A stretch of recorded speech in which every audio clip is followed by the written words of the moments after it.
We take a look at the St. Louis Blues, their offseason moves, and expectations for this season on this edition of Locked On NHL Game Night. When that final horn sounds, you know it's time for Locked On NHL Game Night. All the post-game reactions to every game across the league, every single night, with insights only the hosts at Locked On can provide.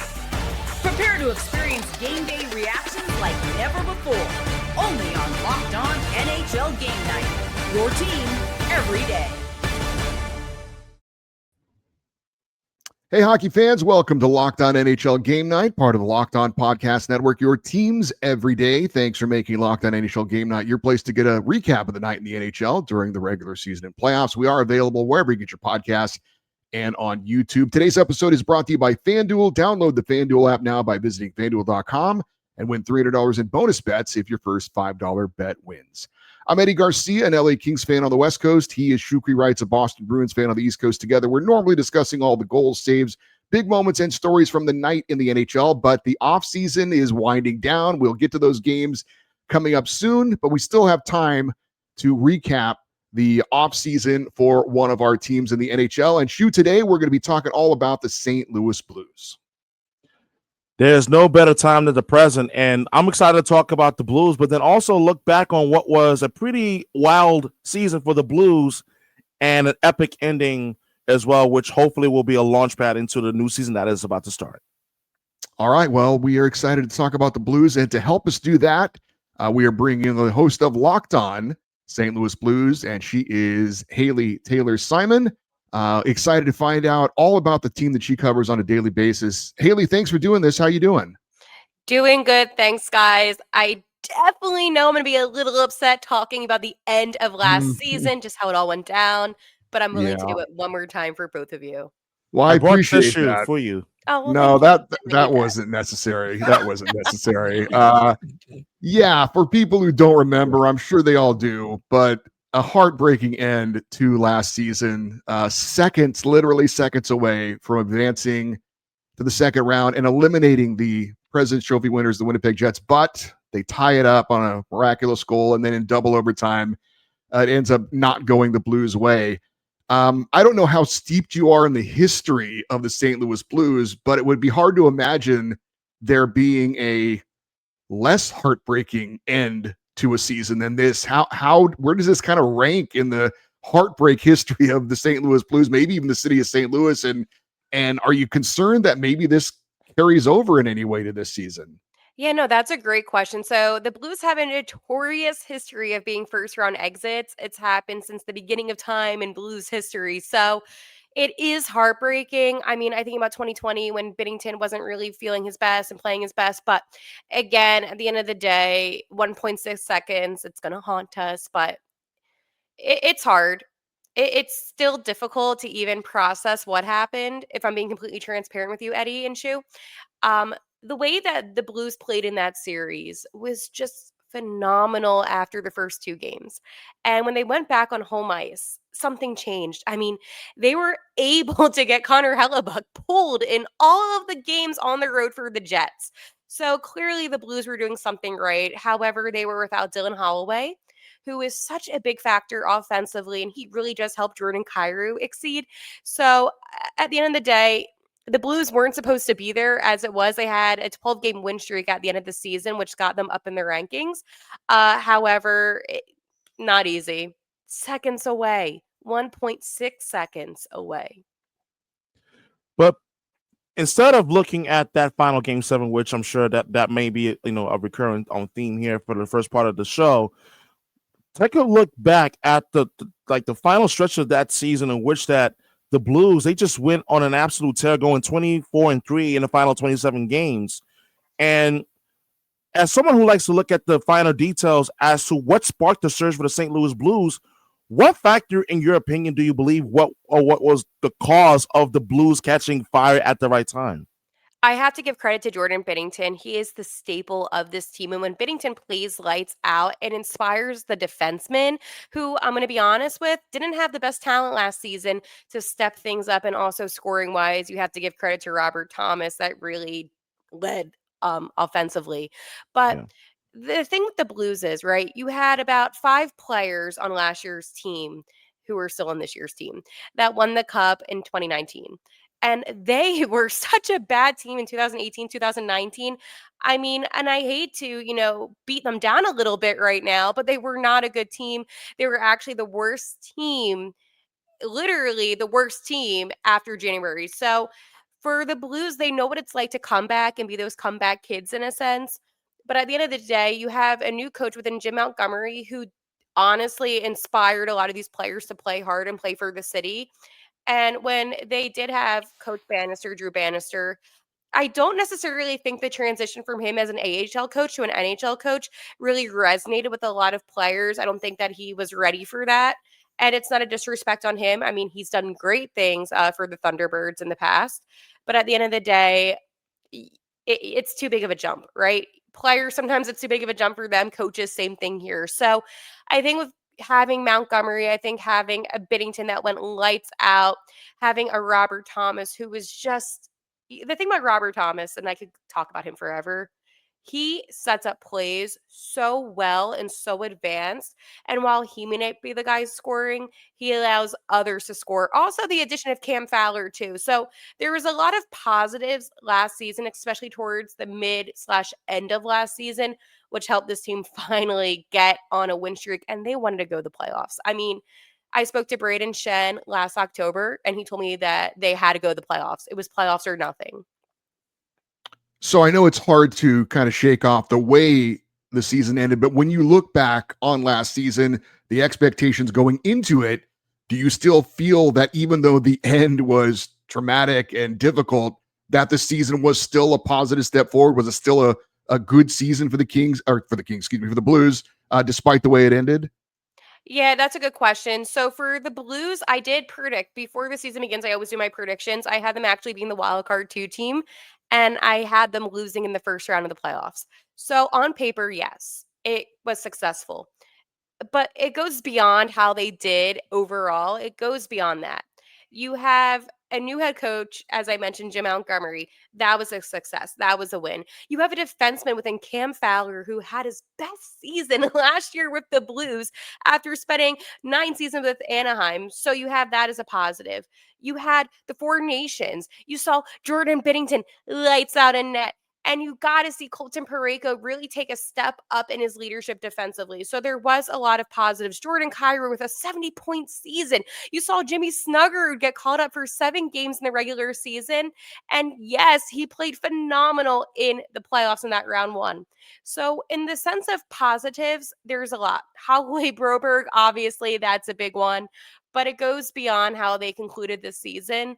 So maybe if we take away how they lost the game, I'm gonna be honest, I would have rather them get, like, blown out than the way that they lost. That was heartbreaking and, not easy, but overall, on paper, there was more positive. So I would say it was a successful season. One of the glaring needs that the St. Louis Blues had going into the offseason was they needed to bolster the center position. They went out and they signed forward like Pia Suter, the 2-year deal, $8.25 million contract, and forward Nick Ustad, the 2-year, $3.5 million contract. Haley, can you speak on the intent of Doug Armstrong and really making a concerted effort to bolster the center position for the Blues for 2025-26? Yeah, great question. And I think we've seen a lot of that at training camp so far. Right now, it seems like Braden Shen, who did play 2C the season prior, is actually battling it out right now with Pius Suter for the 2C position. Just the way that the lines have gone. I feel like we already have established our first and fourth lines, but right now it seems like that's where the big question comes from. And it's funny with Buksak, I don't think you're that impressed with him. I really don't, from the way that the lines have gone. He doesn't get a lot of I would say wingers surrounding him that are NHL ready. To be honest, I think that he is with a lot of the AHL players. And then on top of that, your third line, you're going to most likely have Oscar Sundquist being the center. So I don't see a world where Bukstad is a 2C or a 3C or even a 4C. However, with Suter, I do see him being the 2C and Braden Shen maybe being a 3C. I don't think the Blues wanted to have Braden Shen as a 2C last season. They initially had him as a winger. And he was open and honest, and he said, "Hey, put me wherever. I want to make sure that, we have the most success on ice." But overall, he's a center at the end of the day, and you need to put him where he feels comfortable. And while he's the captain, I don't think that's in any single way disrespecting him. I think it's actually benefiting the team to put him in a position where he can succeed more. All right, we'll get more into some of the Blues offseason moves. We'll do that next here on Locked On NHL Game Night. The NFL season is here, and FanDuel is making sure you're ready for kickoff with a can't-miss offer. Right now, new customers can bet just $5, and if your bet wins, you get $300 in bonus bets to use across the app. I love using FanDuel because it fits however you like to bet. Player props, building a same-game parlay, or even jumping in live as the action unfolds. It makes every game more exciting, whether you're watching your team or keeping an eye on your fantasy lineup. It is quick, easy, and the best way to add a little more energy to your Sunday or Thursday or Monday. If you're ready to play, download the FanDuel app now by visiting FanDuel.com to get started. That's FanDuel.com to place your first $5 bet.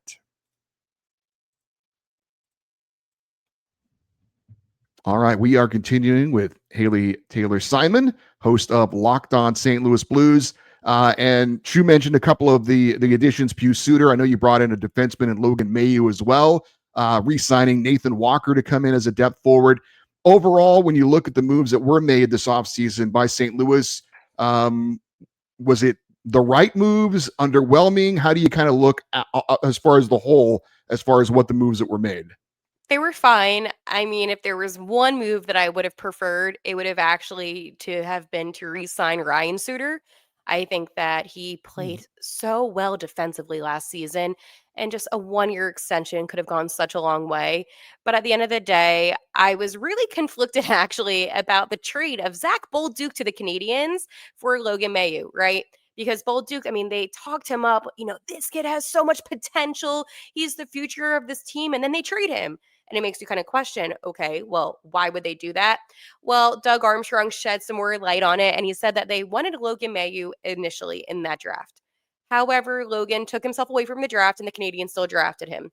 So, in a sense, he was available for a trade, and Doug thought, you know what, this is our opportunity. We struggled defensively, so let's go and get him. And he said that Bolduc going to the Canadiens, and that's where he's from actually, will be beneficial for them, and it's beneficial for the Blues as they now have Logan Mailloux. And he played really well in the AHL. I mean, this guy was an all-star. So while those 7 games that he did play up in Montreal weren't the best, he does have a lot of star power and quality about him. When you talk about the St. Louis Blues and the young stars, one of the players that's popped out for me is Jake Neighbors. Can you tell us more about just the talent and the skill that he brings to the St. Louis Blues team and why he truly is a star in the making in St. Louis?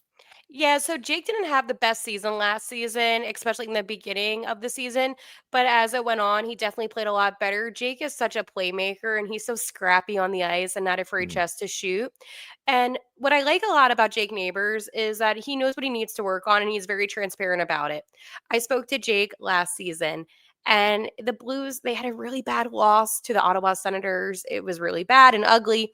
And I said to Jake, hey, are you concerned about this team? Are you concerned about the way that you played? Because again, that's when he wasn't really laying it up on the ice, as we say in hockey. Yeah.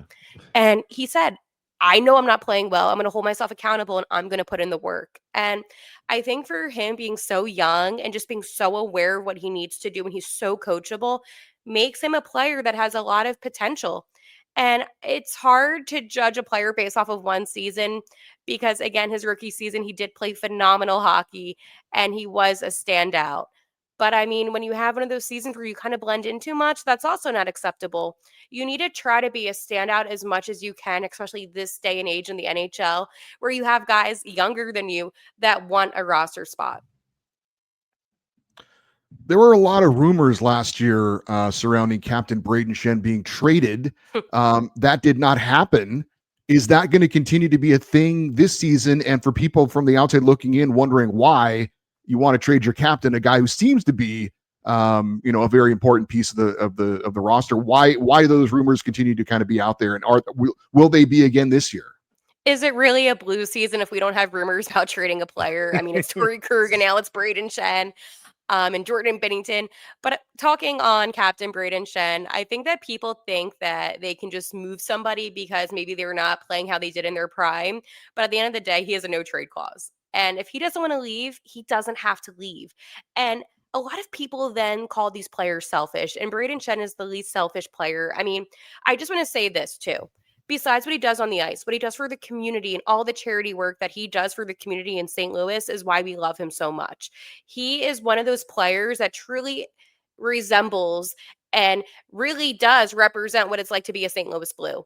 And I think it's easy to say, hey, let's go trade him, relieve some cap space. But how much money would you really be saving? You're not going to save enough to get a star player like a Connor McDavid, as an example, just throwing that out there. But I think that people like to start rumors, and I think that these rumors have no truth behind them. And it kind of goes to show how it was of Torrey Krug. And the reason why I bring that up is there was a rumor, and it was in the talks that Torrey Krug might have been traded to the Philadelphia Flyers. Now, luckily, I cover both of these teams. So I was able to really get the insights on what was going on. And it wasn't anything serious, but yet people were coming at Torrey Krug and saying how selfish he was for not leaving. He had a no trade clause. So I think that the Blues are one of those teams where people, for whatever reason, think that these players are tradable. I even seen headlines about Robert Thomas, and he's not leaving. So I think that for whatever reason, people look at the Blues and they're like, okay, I'm going to name this player this season to be traded. And that's the furthest thing from the truth.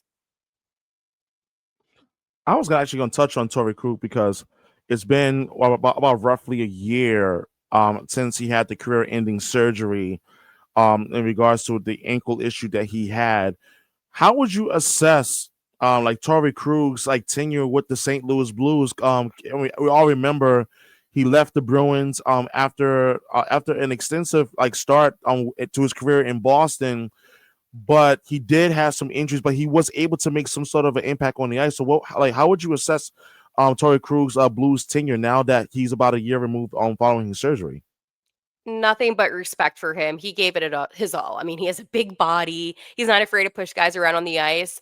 And most importantly, the value that Torrey Krug brought to the defense is something that the Blues have yet to replace. And he was so good on the penalty kill, the power play. Wherever you put Torrey Krug, he did accelerate. And I think the expectation fans had of him were very unfair and unjust. And this is obviously prior to the injury. But again, he's older. He's not going to be playing the way that he did in his prime in Boston. So I think when Torrey Krug did come to St. Louis, there was a little bit too high of an expectation. And that happens. That happens to a lot of players in the NHL these days. I mean, we see it to goalies all the time that get bounced around to teams. You're not going to play like you were in your prime. However, Torrey Krug played his heart out on the ice, and his physical presence on the ice, again, that was a huge advantage because he is a bigger guy, which is a good thing for a defenseman. So I would rate it overall good and positive. Um, they actually just spoke to Torrey Krug, and it seems like it is actually done. But obviously, with LTIR and all that fun stuff that we have, we can't like officially say that. Yeah. But he's still involved with the organization and mentoring some guys on the defense. So he's still making his presence known. And again, like nothing but respect because he doesn't have to do that. Speaking of another former Bruin and a veteran player, Milan Lucic brought into Blues training camp on a tryout. Last we heard from him, unfortunately, it was some news on an alleged domestic violence incident. He went through the player assistance program. Just wanted to get your thoughts on how you feel about him getting the tryout with St. Louis, and also how has it been going for him? Is there a chance he could make the roster? Yeah, absolutely. There's a chance. Doug Armstrong, general manager of the Blues, spoke out and essentially addressed everything that went on and said that he is a good hockey player, first off, and kind of just spoke to the fact that that's what he's looking at with him is his hockey skills. And then Braden Shen spoke out and kind of gave a general statement on all the new additions and said that these are all really good guys. I personally listen, I can have my opinions and my thoughts outside of hockey and outside the game. But at the end of the day, there is a chance that he makes the team. And the NHL Players Assistance Program, they do a lot of good things with a lot of players, not just cases like that, but with drugs and alcohol and substance abuse. So I give them a lot of credit because it's not easy at all. However, I just don't feel like sharing my opinion on this is going to be beneficial just because it's conflicting. All right. Well, we'll look ahead at the St. Louis Blues upcoming season, talk a little bit more about the projected lineup as well. We'll do that next here on Locked On NHL Game Night.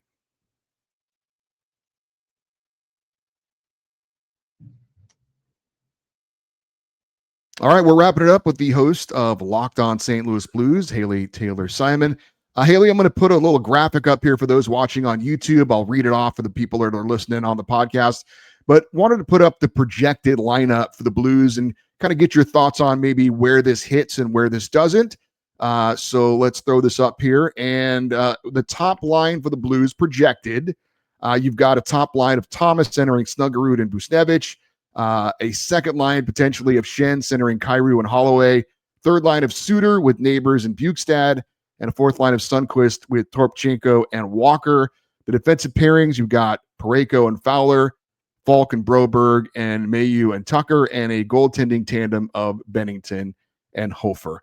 What do you think about how this looks? Is it pretty close to the mark, or are there some things that you think could be changing by opening night? Well, I can say this. I can confirm that the goalie part of this is going to be 100% accurate. Yes. So it's going to be Binner and Hofer. Listen, it's two players, but still, some teams don't even know who their backup's going to be. When it comes to overall, though, that does look pretty spot on. Now, as I did mention, I would switch Suter and Shen and have Shen as the 3C, Suter as the 2C. I would also, I like when Jake Neighbors plays on the right, in my opinion. I think he plays a lot better. So again, that's going to be something that's going to be a little bit interesting. But again, with Bukestad being on the right as well, that's conflicting because Jake can play both, but I do prefer him on the right. The fourth line, that's basically already confirmed, by the way, as I mentioned earlier. And those guys, they have such great chemistry. I spoke to all of them, and they're literally inseparable. Defense, I like the defense a lot, and this is what we're going to most likely see. However, I do want to say that Tyler Tucker hasn't had the best camp. And it's interesting because it was pointed out by Montgomery and Doug Armstrong, but I do still think he makes the team. I think Logan Mayhew's going to make the team. That is something that I said prior. Now, another player that I want to make the team that's not on here, but again, it's hard to kind of find a spot for him, is Dalibor Dvorsky. He got caught up a little bit at the end of last season, but again, and Doug Armstrong said this best, even if you don't make the opening night lineup, you can still make the team as the season goes on. So for the opening night, I would say that all the players listed, I do believe will make the team. However, I do think with a couple of tweaks of where they are positionally, but these are the players that you're going to probably see. We do know that obviously Bennington is going to be the starter with the St. Louis Blues, right? Yes. Oh, But absolutely. But there is something unique happening this season. That's the Winter Olympics, where NHL players are going to be participating for the first time since 2014. Now, Bennington is the one sure thing that the Blues have in terms of who's starting in that opening night. But do you think he also gets the nod for Team Canada at the Winter Olympics along with Colton Parayko? Yeah, absolutely. Binnington will be the starting goalie for Team Canada. You can even mark this down. This isn't even like a prediction. This is just like me telling you the future, whatever Paul Heyman says. But Binnington will be the starting goalie for Team Canada. Colton Parayko is going to make the team defensively. And then also Robert Thomas. He also got invited out to camp. And the only reason why Robert Thomas didn't make the Four Nations was because he was dealing with an ankle injury in the beginning of the season last year. Texier actually is on Team France, which is super exciting. And I believe Dvorsky made Czech, I want to say. But yeah, we do have a couple Blues players that will be on these teams. For Team USA, I don't think any of the guys made camp invites. However, again, things can change. But yeah, you do have some Olympians. And I do worry a little bit about injuries and potential, burnout. You have to think that way. For any NHL team, if you have a player going to the Olympics, they're going to be playing hard-hitting hockey. So you have to just keep in the back of your mind, hey, how do we navigate if one of the guys goes down, but it is very exciting. Final question for me, Haley, about the Central Division. You get 5 teams into the playoffs a year ago. I know a lot of people are looking at Utah as maybe a hot team to make the playoffs this season. Do you think we see 5 teams out of the Central again? And are the St. Louis Blues going to be one of those teams? It's going to be the same teams, not Utah. Uh, Okay. I wasn't like dissing Utah, but not Utah. They're still very young, and I think they still have a little bit more development to go through. I think the Blues are going to be the wild card 1 team instead of the wild card 2. I think the Minnesota Wild actually finished 3rd in the Central. And believe it or not, I think that the Jets get the wild card 2. And I know that's a bit of a fall down, but we've seen that time and time again when you win a President's Trophy and then the next season maybe you don't look the best. We've seen that. Now, what I will say, a team that's always consistent for me is the Dallas Stars, and I think they're going to finish 1st in the Central. And then, of course, you have the Avalanche that seem to be a team that just does not let down, so they're going to finish 2nd. But again, I don't see Utah really improving that much. And again, with Nashville, I don't see them either. And then, of course, we have Chicago, which, Yeah, I'm not going we to say know. anything bad, but yeah, we know. Yeah, we know. Stu, any final question for you? I do have one. Minus the tissue joke earlier, which was also a throwback to back in the spring when I tried to console Haley on the squad show. That was really bad. It was really, really bad. I But was like crashing it came close. But in all seriousness, though, in terms of like looking ahead, Doug Armstrong entering his final year with the St. Louis Blues before Alexander Steen, Blues legend, takes over as GM. There's a bit of a shift in the guard in St. Louis because Doug Armstrong had been there for such a while. And obviously, the GM when the Blues won their first Stanley Cup against the Boston Bruins in 2019. What are your thoughts in terms of this big change? Because like for years, Doug Armstrong has been considered to be one of the very best GMs in the NHL. And he is one of the best GMs in the NHL. 601 wins in the regular season as Blues GM, which is 5th overall in GMs. But it's going to be hard. And I talked about this in my episode yesterday. And it's something that I really do struggle with personally because we love Steiner. And I'm so excited for him with this opportunity. But I mean, 15 seasons. This is going to be his 15th season. That's a really long time. And I think this change is going to be really weird for a lot of Blues fans because when we think of Blues hockey, we think of Doug Armstrong, and then we lost John Kelly to the Kings, which, that was a hard change. And, we lost Panger. We lost so many different people that really made us feel connected to Blues hockey. And I feel like this is kind of the final straw. Losing Berube sucked. And I'm still going to say that. He should not have been fired. But at the end of the day, Doug Armstrong was he's still a legend and he's going to be a Hall of Famer. I mean, his birthday was yesterday, so that's why I did my Dougie A show. But he said it. This is going to be my final season as GM. I'm not going to, change anything. And I like that. I like that he's not thinking, okay, this is my final season. How can I go out with a bang? He's still going to follow the process. And he's setting things up for Steen. That's going to make it easy for him when he takes over. So I respect that. I think that he's being so selfless in a position where you need to be selfish. And that's what makes Doug Armstrong truly one of the best GMs in the NHL. I'm a little bit biased. However, I do think when you're able to say at the end of the day, hey, this is bigger than me. This organization is bigger than me. This game is bigger than me. And he truly cares about the players. And man, he spoke to us media for about like 45 minutes a couple weeks ago. And like you don't see that from GMs a lot. Usually they're like, okay, let's go in and get out. Like he will take the time. So to answer your question, it will suck when the season concludes, whenever that is. Hopefully with the cup, probably not. But overall, I mean, he's done such great things for this organization and he will be missed.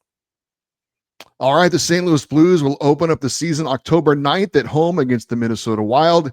She is Haley Taylor-Simon, our local expert on the St. Louis Blues. If you're a Blues fan, you need to subscribe to Locked On St. Louis Blues for all the latest news and opinions on the team all season long. Haley, thank you for doing this, and we look forward to getting your reports on the Blues after their games this season on Locked On NHL Game Night. Thank you, guys.